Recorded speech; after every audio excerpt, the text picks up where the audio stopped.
आज का ये लेक्चर 52 नंबर का लेक्चर है और इसमें हम देख रहे हैं वायु तत्व चिकित्सा और उस वायु तत्व चिकित्सा के अंतर्गत योग के सिद्धांत। महर्षि पतंजलि ने जो पातंजल योग दर्शन की रचना की उसमें जो चतुष्पाद वर्णन किए उसमें का पहला पाद समाधिपाद और समाधिपाद का पहला सूत्र अथ योगानुशासनम, दूसरा सूत्र है योग चित्त वृत्ति निरोध। तो जो दूसरा सूत्र है उसका अर्थ होता है कि योग के माध्यम से योग करके या वायु तत्व चिकित्सा करके हम हमारे चित्त को प्रशांत बनाएं, हम हमारे चित्त को शांत बनाएं। क्योंकि जब चित्त शांत होता है तभी ही आत्मा की अनुभूति और उससे फिर परमात्मा की अनुभूति हो सकती है। भौतिक जीवन जीना ये हमारा इंटेंशन है, लेकिन भौतिक जीवन जीते जीते आध्यात्मिक अनुभूति करना ये हमारा फाइनल इंटेंशन है। तो वो इंटेंशन हमारे जीवन में पूरा हो, वो हमारा जो तात्पर्य है, वो हमारा जो हेतु है, वो हमारा पूर्ण हो हमारे जीवन में। इसलिए चित्त की वृत्तियों को शांत करना आवश्यक होता है।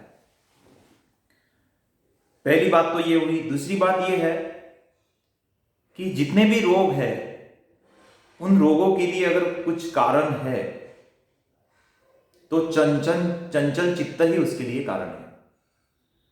मैं बहुत बार इस बात को बताता हूं कि जितने भी रोग हमें होते हैं उन रोगों का पहला कारण मन की विषमता या मन की चंचलता या फिर मनोदोषों का बढ़ना, यही पहला कारण है रोग का। इसलिए हम रोगों को साइकोसोमेटिक डिसऑर्डर्स के नाम से पुकारते हैं। अधिकतम जो लाइफस्टाइल इंड्यूस्ड डिसीज है वो क्या है? मनोकायिक रोग है। इस शब्द को आप अपने नोटबुक में लिख ले, मनोकायिक रोग। इसे इंग्लिश में लिखना है तो साइकोसोमेटिक डिसऑर्डर्स, मराठी में लिखेंगे, हिंदी में लिखेंगे तो मनोकायिक रोग। मनोकायिक रोग का अर्थ होता है कि सबसे पहले शरीर बीमार होगा, सबसे पहले मन बीमार होगा और फिर शरीर बीमार होगा। तो उपचार करते समय सबसे पहले मन का उपचार करना पड़ेगा, मन को शांत करना पड़ेगा, मन को स्थिर करना पड़ेगा। उसके बाद में फिर जितने भी फिजिकल डिसऑर्डर्स है वो ठीक हो जाएंगे। अब ये मॉडर्न मेडिकल साइंस में नहीं होता है।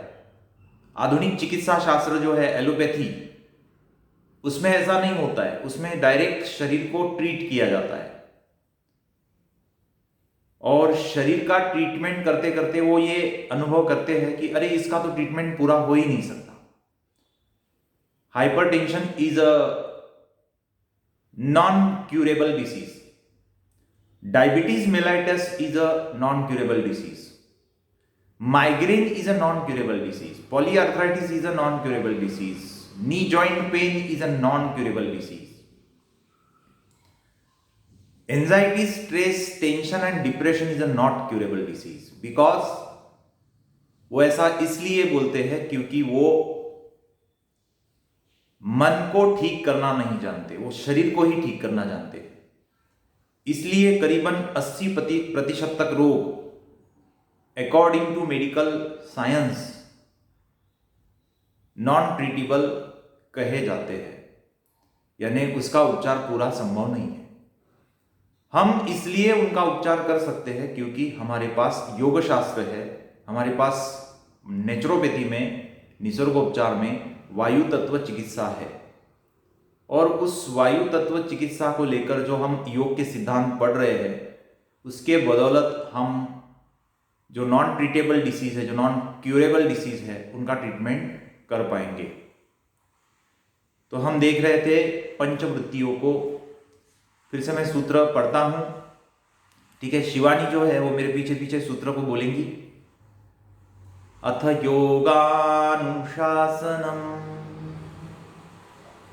अथ योगानुशासनम् योगः चित्तवृत्ति निरोधः, योगः चित्तवृत्ति निरोधः तदाह द्रष्टु स्वरूपे अवस्थानम्, तदाह दृष्टु स्वरूपे अवस्थानम् वृत्तिः सारूप्यम् इतरत्र, वृत्तिः सारूप्यम् इतरत्र, वृत्तयः पञ्चतयः क्लिष्टा अक्लिष्टाः, वृत्तय पञ्चतयः क्लिष्टा अक्लिष्टाः,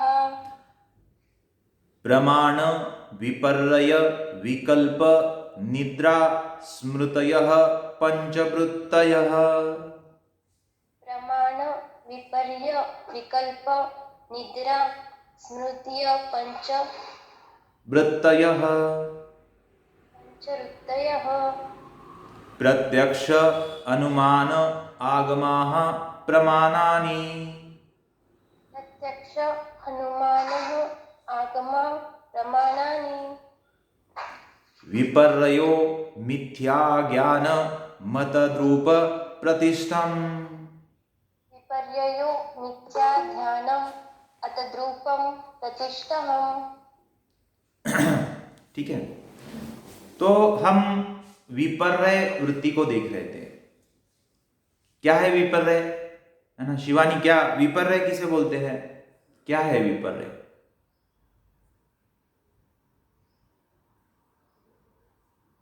विपर्य किसे बोलते हैं? What is the definition of विपर्य? आशीष,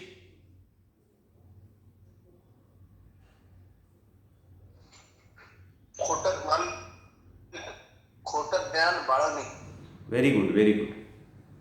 false knowledge, false consideration, false conception is a विपर्य. गलत ज्ञान को सच मानना, है ना? जैसे कि एक रस्सी है, रस्सी के ऊपर दूसरी रस्सी रखी है और वो जो दूसरी रस्सी है वो हिल रही है और उसी रस्सी को सांप मान लेना. एक हिरन को सोने का मान लेना. अब हिरन अगर सोने का है तो वो हिलेगा कैसे, वो चलेगा कैसे? क्योंकि सोने का जो हरिण है, हिरन जो है, वो स्थूल रहता है, वो स्थायी रहता है, वो हिल नहीं सकता है.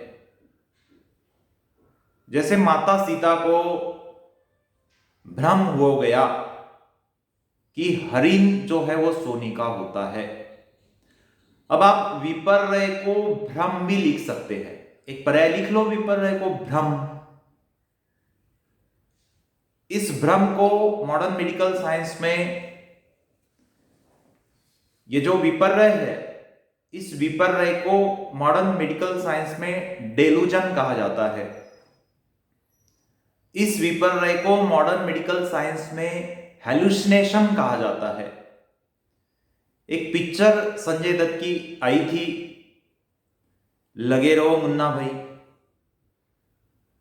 उस है ना, मुन्ना भाई एमबीबीएस की लगे रहो मुन्ना भाई, उसमें उस संजय दत्त को गांधी जी जो है वो सामने दिखते थे और उस संजय दत्त को ऐसा लगता था कि ये मुझे कुछ बता रहे हैं. तो वो जो वृत्ति है संजय दत्त की उस पिक्चर की, वो वृत्ति विपर्य वृत्ति है, वो भ्रम, वो डेलूजन, वो हेलुसिनेशन.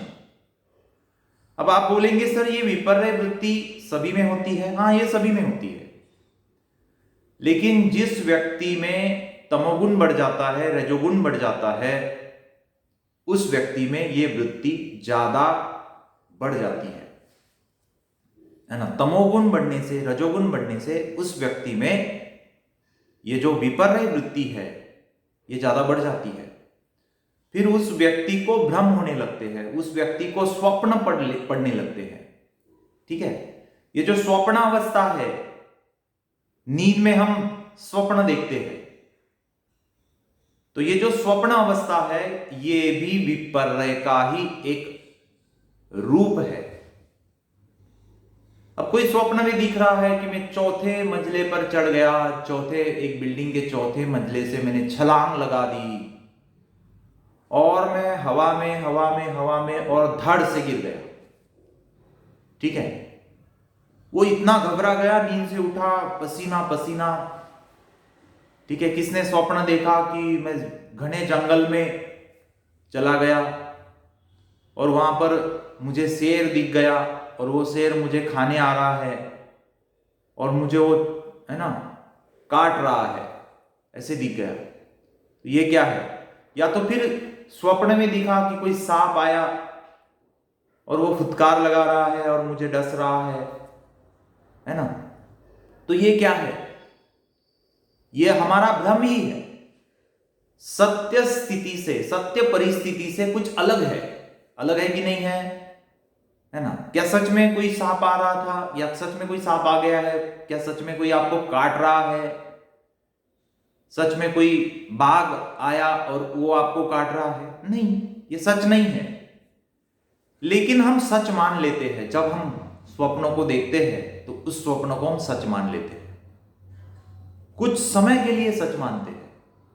लेकिन जब हम जागृत अवस्था में आ जाते हैं, अरे अच्छा हो गया, मैं तो सपना देख रहा था, है ना, तो फिर हम खुद को संभाल लेते हैं, खुद को संवार लेते हैं कि अरे ये तो सपना था, है ना।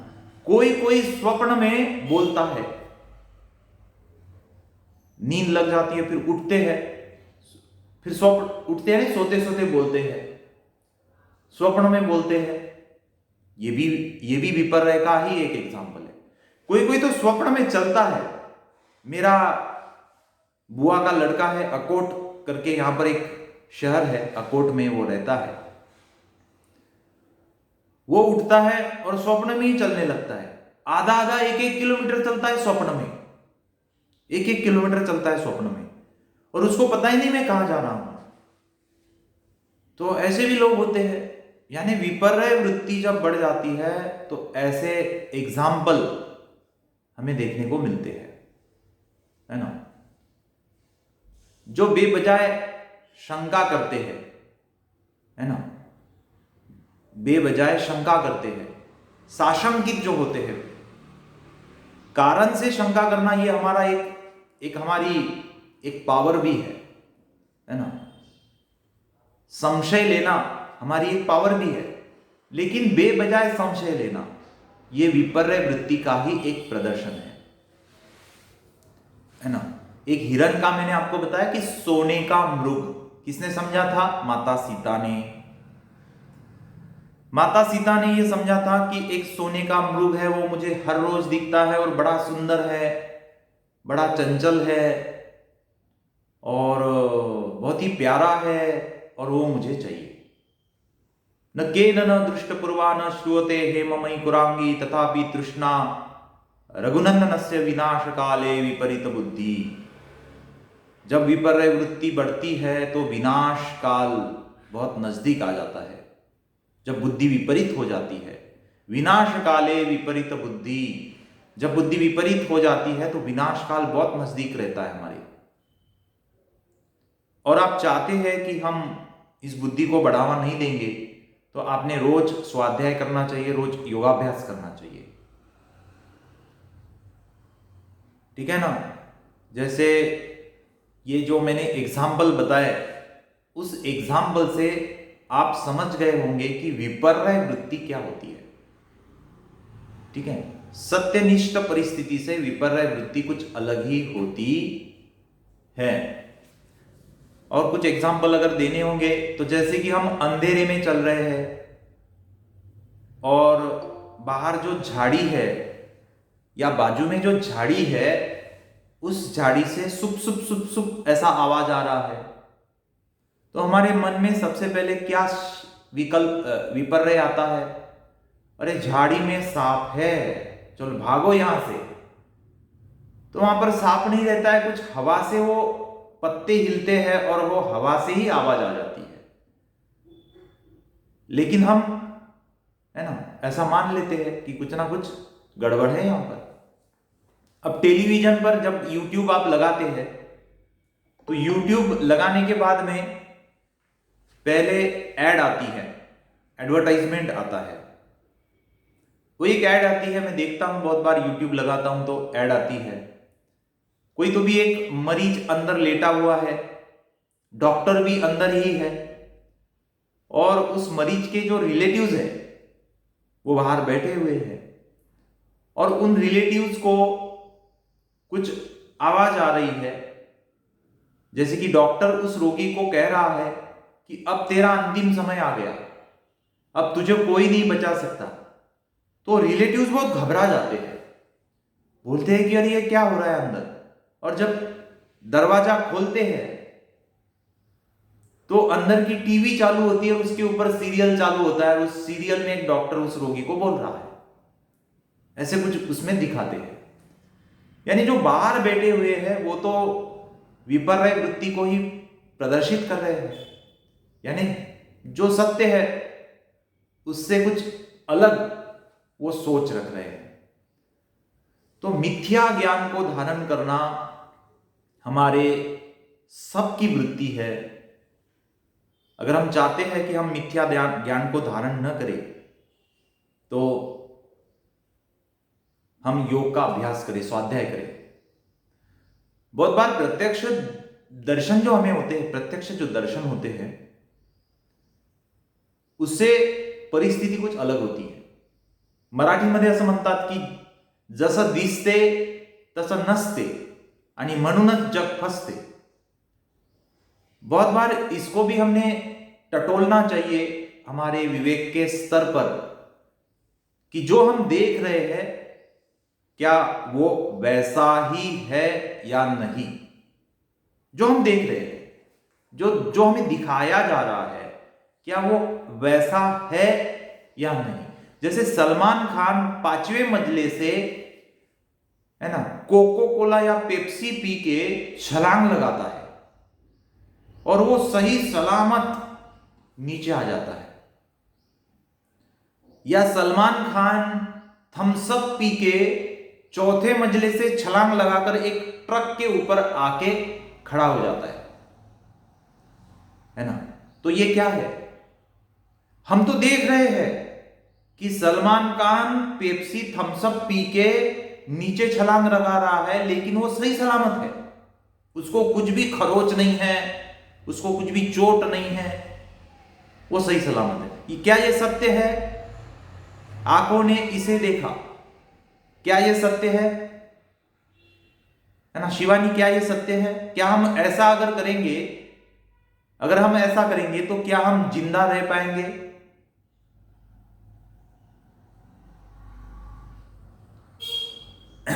ये सत्य नहीं है जो टीवी पर हम देखते हैं, नहीं।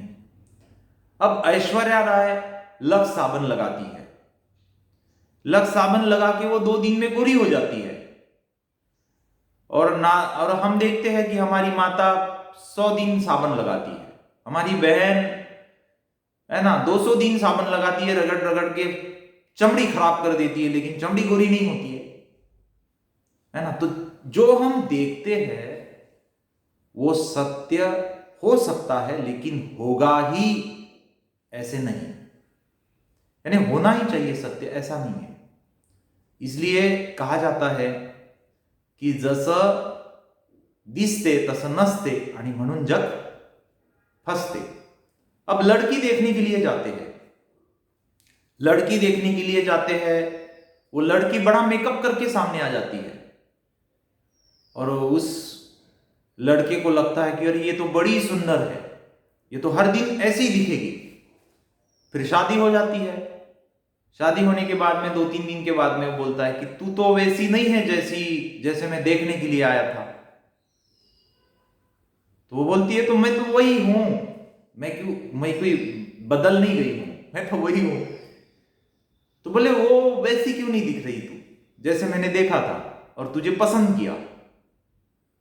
तो बोले वो तो मेकअप था। तो बोले मेकअप किया कर रोज। बोले मेकअप रोज थोड़ी किया जाता है, तो कर भी नहीं सकते रोज का मेकअप। बोले मेरा 500 रुपए का है और तू तो 200 रुपए कमाता है, तो फिर तुझे वो चलेगा क्या? बोलता है फिर वो मेकअप क्यों किया था? बोले ये तो विपर्य वृत्ति सबके पास होती है, इसलिए तो मैंने मेकअप किया था, है ना, कि मैं अच्छी दिखूं। तो जैसे हो वैसे ही दिखना चाहिए था ना। नहीं बोले संसार में सभी लोग मेकअप करते हैं, सभी लोग मेकअप करके ही, है ना, जब लड़का देखने के लिए आता है तो मेकअप करना ही पड़ता है, ये तो समाज की रीत है ना। बोलते हैं ऐसा है। फिर वो समझ जाता है कि अरे ये तो मुझे भ्रम हुआ था कि ये सुंदर है, मूल में तो वो मेकअप था, है ना। ये जो है वो अलग है और जो मेकअप है वो अलग है। अब कुछ कुछ लोग तो मेकअप करने के बाद में पहचानने भी नहीं आते कि ये है कौन। ठीक है, अब तो पिक्चर में आप देखते हैं कि ऐसे मेकअप बनाए जाते हैं कि लड़का लड़की दिखती है और लड़का लड़की और लड़की लड़का दिख जाती है, ऐसे मेकअप बनाए जाते हैं। ठीक है, तो ये जो मेकअप बनाने के बाद में हम जो पहचान नहीं पाते या जो देख रहे हैं उसको ही हम पहचान लेते हैं, उसका ही नाम विपर्य वृत्ति है। उसका नाम क्या है? विपर्य वृत्ति है। जो जैसा है वैसा न दिखना, यानी आंखों को भ्रम हो जाना, उसे कहते हैं विपर्य। गलत ज्ञान को धारण करना। जैसे कि लड़की सुंदर नहीं थी, उसने मेकअप कर लिया और शादी के 2-3-5 दिन के बाद में पता चला कि अरे ये तो मेकअप के कारण सुंदर दिख रही थी, है ना। इसलिए सुंदरता जो है वो चेहरे पर नहीं होती है, सुंदरता होती है आत्मा में, सुंदरता होती है मन में।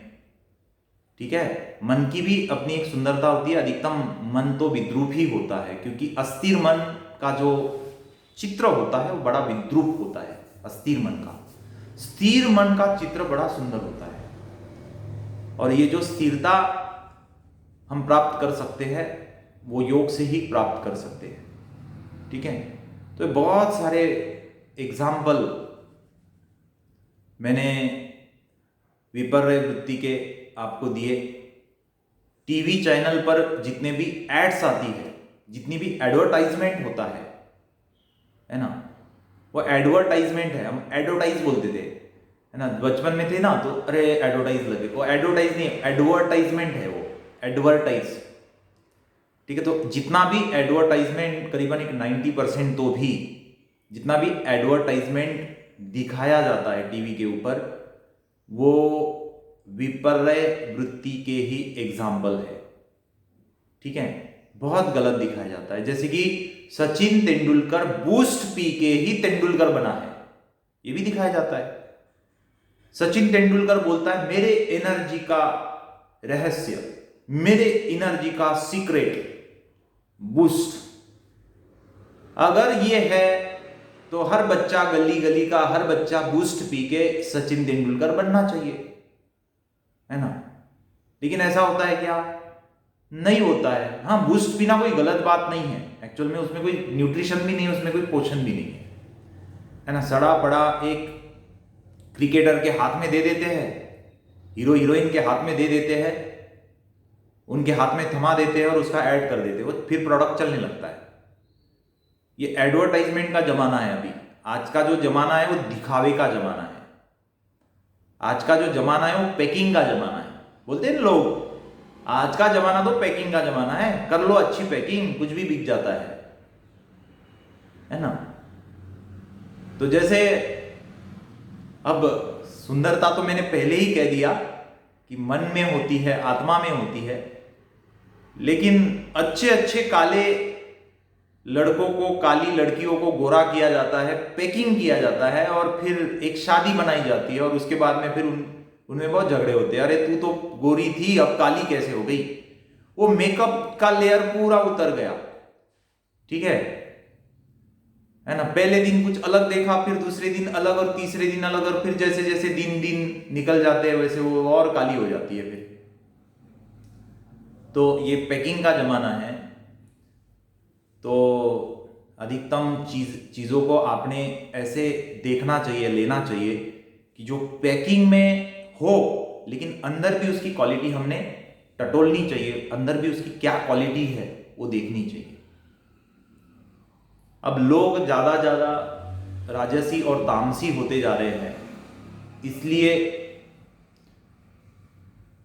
उनमें जैसे धोखा खाने की वृत्ति भी बढ़ जाती है। जो लोग राजसी, तामसी और विपर्य वृत्ति के ज़्यादा होते हैं वो ज़्यादा धोखा खाते हैं, है ना। रिश्तों में भी धोखा खा लेते हैं। रिश्तों में भी एक ऐसा लगता है कि मेरा बेटा बहुत मुझसे प्यार करता है, कभी धोखा नहीं देगा। अपने माँ बाप फिर उस बच्चे को पूरी प्रॉपर्टी दे देते हैं, उसके नाम पर कर देते हैं, और फिर ऐसा और वो जैसे ही प्रॉपर्टी आ जाती है तो उसका आचरण, उसका बर्ताव अलग ही हो जाता है। फिर माता पिता ऐसे डिप्रेस हो जाते हैं कि हमने कभी जीवन में सोचा भी नहीं था, कभी हम ऐसा सोच भी नहीं सकते थे कि हमारा बेटा हमें वृद्धाश्रम भेज देगा। मैंने कितने सारे एग्जाम्पल ऐसे देखे। मैं नशा मुक्ति केंद्र चलाता हूं, 2008 से मैं नशा मुक्ति केंद्र चलाता हूं, और कितने सारे माता पिता, कितनी सारी बहनें, कितने सारी, है ना, महिलाएं मेरे पास आती है, डॉक्टर साहब हमने, जैसे मेरे पिताजी ने क्या नहीं देखा, मेरे पिताजी ने सब कुछ देखा, कहां कहां नहीं हमने पूछताछ की, बहुत पूछताछ की कि लड़का पीता है क्या, ये लड़का कुछ गुटखा खाता है क्या, ये, है ना, कुछ भी नहीं खाता था। और शादी के 2 साल के बाद में पता चला कि ये तो दारू रोज पीता है, ठीक है, ये तो जुआ खेलता है, ये तो वेश्यागमन करता है।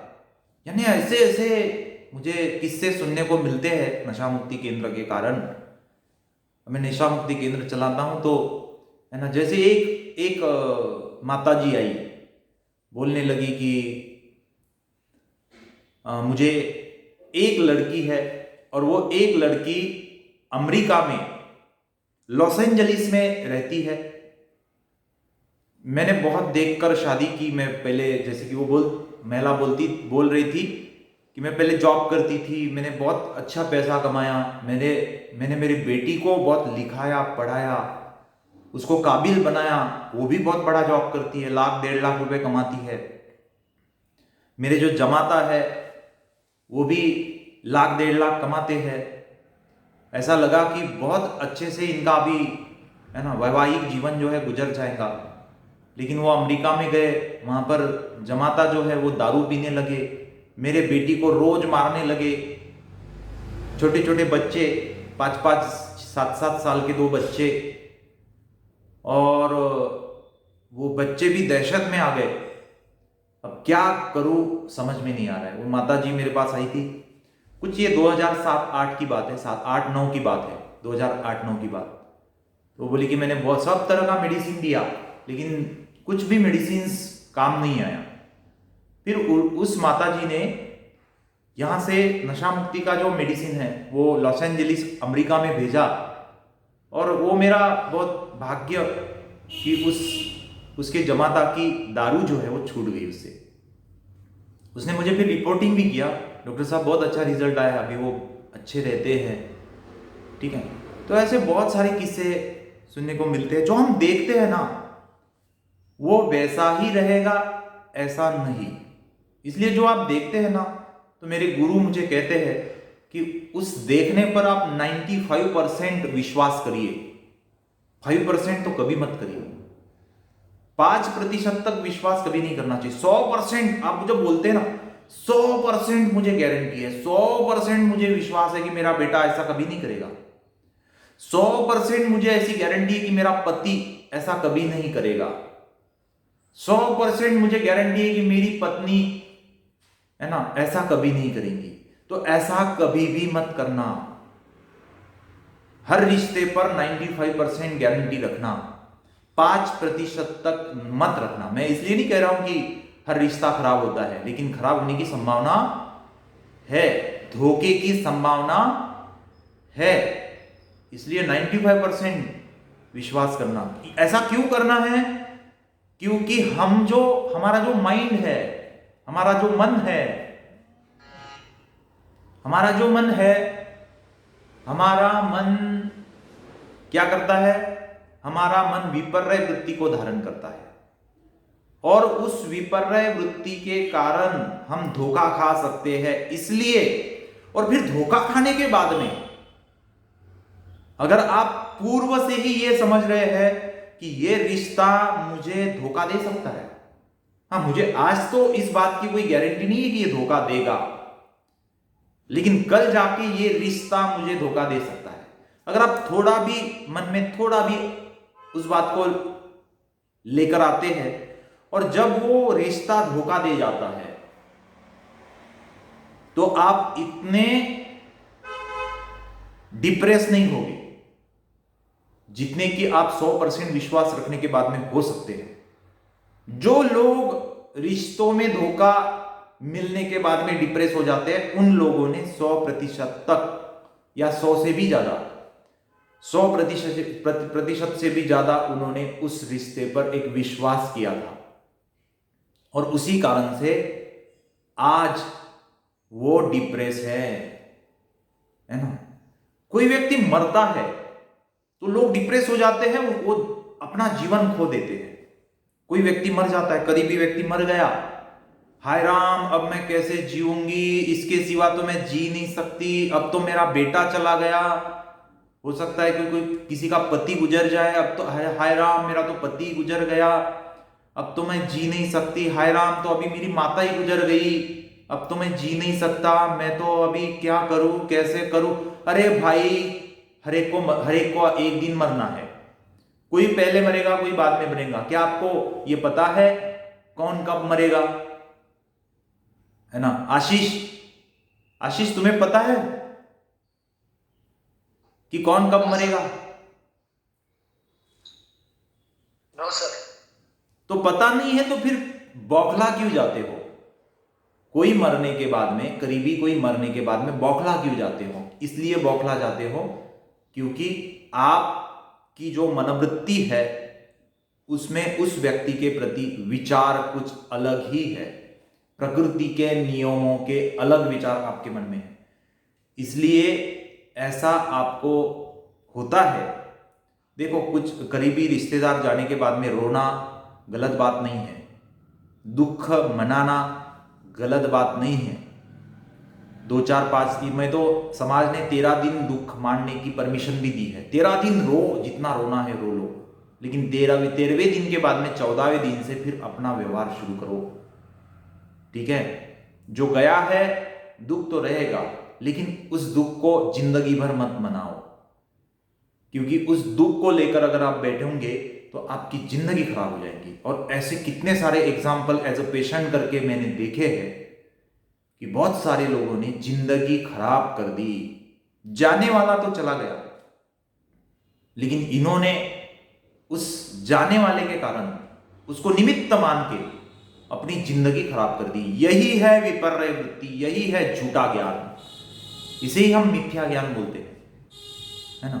तो मिथ्या में नहीं जीना है, सत्य को जान लेना है ना। तो क्या है सत्य? आशीष, सत्य क्या है? ब्रह्म ही सत्य है, म्हणजे असं ग्रंथात सांगितलं आहे। ब्रह्म म्हणजे जीवन जे देवाने दिलेलं आहे, आत्मा वगैरे ह्या गोष्टी ज्या कधी संपूर्ण क्षेत्रात आणि नंतर अशा गोष्टी तुमच्या विरोधात बराबर है, जीवन वगैरे ह्या गोष्टी बराबर है, क्षणिक गोष्टी बराबर है। एक्चुअल में आशीष, तुम्हारी बर्थ डेट क्या है? 3595। अच्छा, ये सच है कि गलत है? सच है। सच है, मैं तो गलत मानता हूं। भौतिक दृष्टया। हाँ, अभी ये बहुत बढ़िया उत्तर दिया इसने। भौतिक दृष्टिकोण से, फिजिकल एस्पेक्ट से अगर देखेंगे तो ये बर्थ डेट सच है, लेकिन आत्मिक दृष्टिकोण से देखेंगे तो ये बर्थ डेट गलत है। ठीक है, गलत क्यों है ना? नैनम छिन्दन्ति शस्त्राणि नैनम दहति पावक न चैनम क्लेदयन्त्यापो न शोषयति मारुत, ऐसे भगवत गीता में कहा गया है।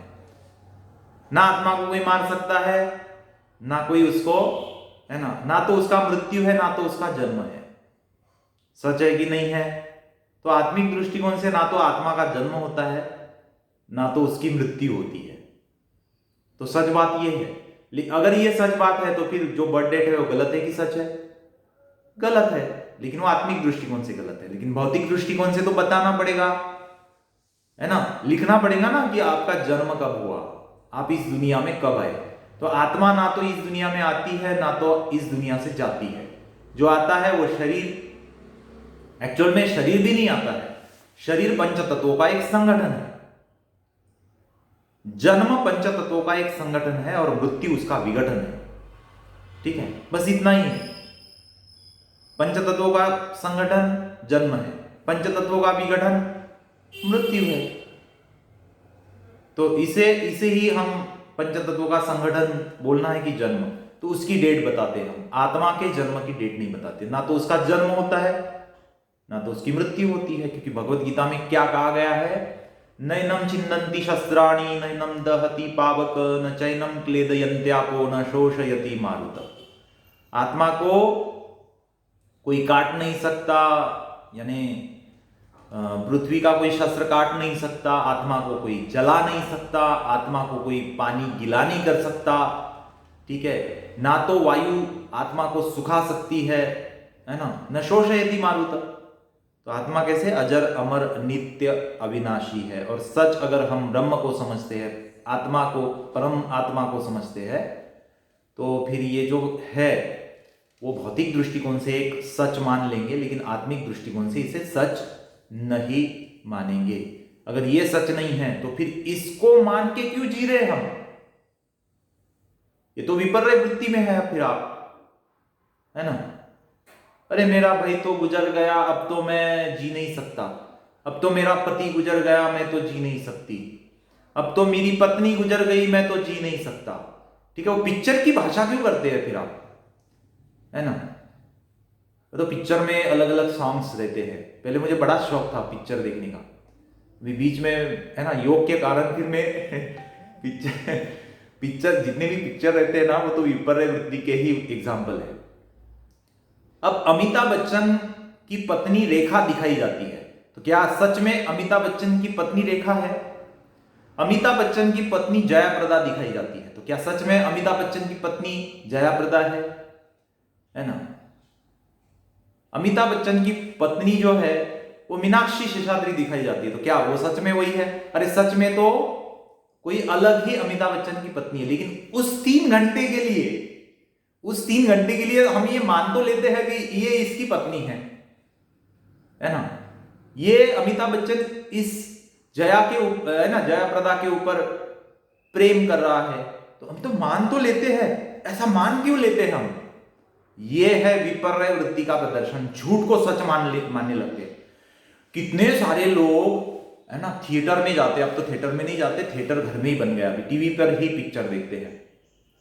तो कितने सारे लोग, है ना, मैं कितने साल का था अभी मुझे याद नहीं है, माहिर की साड़ी पिक्चर आया था, माहिर की साड़ी, है ना।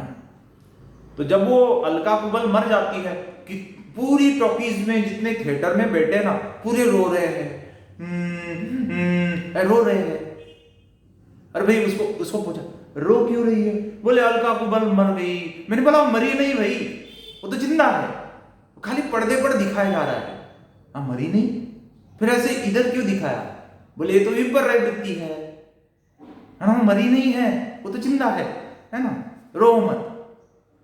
बोले नहीं वो तो मर गई है। मैंने बोला नहीं मरी, तो इतना धारण कर लिया, तो मर गई। ठीक है, मैं देवदास देखने के लिए गया, अमरावती में था, मैं देवदास पिक्चर देखने के लिए गया, तो उसमें शाहरुख खान मर गया, लड़कियां रोने लगी, अरे शाहरुख खान मर गया। अरे मतलब नहीं मरा। मैंने पिक्चर को देखा ना, मैं भी एक दो बार रोया, लेकिन अभी मैं कभी नहीं रोता।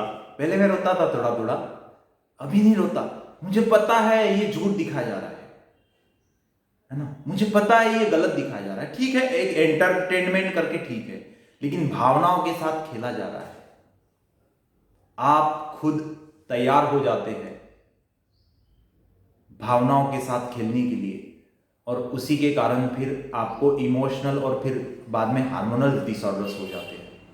सच क्यों मान रहे हो? जो भी हो रहा है उसको सच मत मानो, जो भी हुआ है उसको सच मत मानो।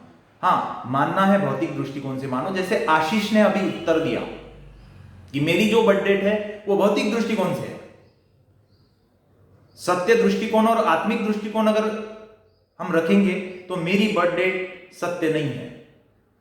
तो मेरी बर्थ डेट सत्य नहीं है तो ना तो मेरा जन्म सत्य है, ना तो मेरा मृत्यु सत्य है ना। सत्य क्या है? सत्य तो कुछ अलग ही है, तो उसको ही जानना योग पढ़ना होता है। ये तो लोग योग पढ़ते हैं, अब तो योग में जुम्बा आने लगा है ना, नाचते हैं गाने पर। बोले मैंने योग करके आया। मैंने बोला क्या किया? बोले तम्मा तम्मा दोगे, ऐसे ऐसे फिर शरीर हिलाया मैंने, है ना। छू कर मेरे मन को किया तूने क्या इशारा, फिर ऐसे ऐसे मैंने किया, मैं तो योग करके आया। मैंने बोला वो योग नहीं था, वो अयोग था, वो मिथ्या योग था, तो सत्य योग तो तूने किया ही नहीं है। बोली फिर योग क्या है? मैंने बोला योग है चित्त वृत्ति का निरोध। वहां तो चित्त के वृत्तियों को और अशांत कर दिया गया। तो बोले योग क्या है? तो योग है चित्त वृत्ति का निरोध। विपर्य से छूटना ही योग है, विकल्प से छूटना योग है, ठीक है। वृत्तियों को संतुलित करना योग है। छूटना है ना, संतुलित करना, छूटेगी नहीं वृत्तियां। मैंने एक से पूछा व्हाट इज मीन बाय योग? बोले वृत्तियों को खत्म कर देना योग है। मैंने बोला तू खत्म हो जाएगा फिर वृत्तियों को खत्म कर देगा तो? अरे भाई, प्रत्यक्ष वृत्ति को खत्म कर दिया, विपर्य को खत्म कर दिया, निद्रा को खत्म कर दिया, तो फिर रह क्या गया? ठीक है ना, तो पूरा खत्म हो गया। तो एक बात ध्यान में रखना, योग चित्त वृत्ति निरोध का अर्थ होता है वृत्ति का नियंत्रण। वृत्ति को खत्म करना योग नहीं होता है। तो वृत्ति को खत्म करना तो फिर तो खुद ही खत्म हो जाना है, ठीक है। तो वृत्ति का नियंत्रण, विपर्य वृत्ति का नियंत्रण कर लेना, ठीक है। तो क्या होगा? जीवन को अच्छे से हम जी पाएंगे। ओके, आपके कोई क्वेश्चन है अभी?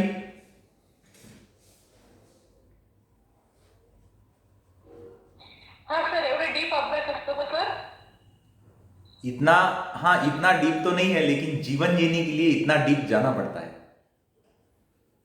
हाँ हाँ अगर बस आपल्याला काय माहिती आहे का, ह्या पंचवृत्ती थोड्याशा डीपली स्टडी करायच्या आहेत. कशासाठी माहिती आहे का? मार्कांसाठी नाही, जीवन जगण्यासाठी. हाँ सर, बरोबर है. है ना. अगर वृत्ति को ही नहीं पहचानोगे तो फिर मन को स्थिर कैसे करोगे, और मन स्थिर नहीं होगा तो फिर आत्मा का दर्शन कैसे होगा, आत्मा का दर्शन नहीं होगा तो योग का अंतिम उद्देश्य कैसे सिद्ध होगा. हो सर. मग 51 सूत्र आहे तर मग एवढे घ्यायचे का सर आपण? नहीं 50, हाँ 51, 195 में से 51 इंपॉर्टेंट्स है, तो उसके मैं फोटो डाल दूंगा कौन कौन से सूत्र इंपॉर्टेंट्स है. और वो सूत्र आपने जैसे कि कंठस्थ कर लेने हैं, और मात्र कंठस्थ नहीं करने हैं, उन सूत्रों को समझ भी लेना है, समझना भी है. अभी बहुत से स्टूडेंट के सूत्र कंठस्थ है, लेकिन वो उस सूत्र का एनालिसिस नहीं कर पाते. 14 आहे सर, 14 आहे पण 15 सूत्र पाठच नाही होऊन राहिले. दुष्टानुस्रविका विषय विचूष्णस्य वशीकार समजावे लागतो. हाँ, वैराग्य का सूत्र है. दृष्टा, मेरे पीछे पीछे बोलो, चलो अर्चना मैडम आप ही बोलो. दृष्टानुश्रविक दृष्टानुस्रविक विषय वितृष्णस्य विषय वितृष्णस्य वशीकार संज्ञा वशीकार संख्या वैराग्यम. वैराग्यम. एक्चुअली ये 14वां सूत्र है और 15वां सूत्र है तत्परम पुरुष ख्याते गुण वैतृष्यम, ये 15वां सूत्र आता है. ठीक है, हे 16वां आहे सर माझ्या पुस्तकामध्ये. 16वां है. अच्छा, तो मैं भी एक बार थोड़ा देख लूंगा, है ना. 16वां सूत्र है. ये जो है अपनी अपना शिवानी जो है, शिवानी तुम्हारे पास सामने किताब है? Yes sir. तो ये जो है वैराग्य का जो सूत्र है वो 15वां है कि 16वां है? 15वां। 15वां है, ठीक है, सॉरी। एक्चुअल वो तत्परम पुरुष ख्याते गुण वैदृश्यम, ये 16वां सूत्र आता है शायद। सर हाँ, तो ये 15वां वैराग्य का सूत्र है, उससे पहले अभ्यास का सूत्र है। तो क्या अर्चना मैडम इसका थोड़ा एनालिसिस कर पाओगे आप? वैराग्य क्या होता है? व्हाट इज मीन बाय वैराग्य? सर कुठे आहे? वैराग्य क्या है?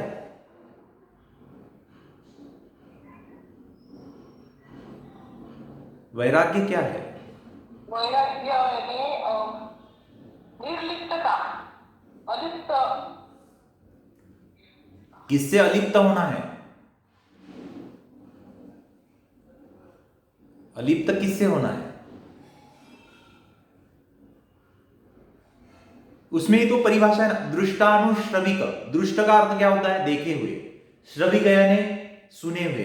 दृष्टानुश्रविक विषय, जो विषय हमने देखे हैं, जो सुने हैं।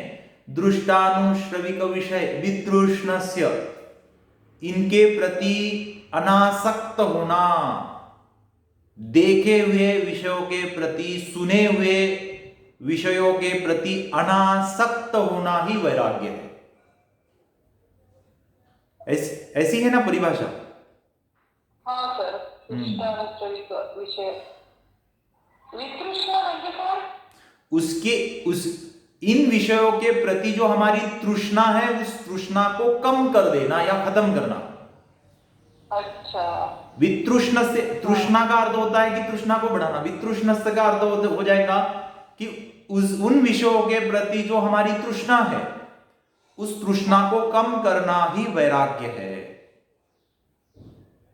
अच्छा, म्हणजे जे बघितलं आणि ऐकलं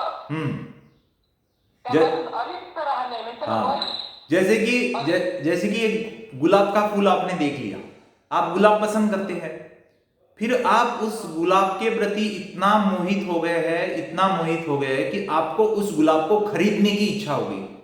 फिर खरीदने के बाद में उसको अच्छा रखने की इच्छा हो गई, तो फिर आप विषय में आप प्रवेश कर रहे हो, उस गुलाब के प्रति आप मोहित हो गए हो, उसके प्रति आपकी तृष्णा और बढ़ते जा रही है।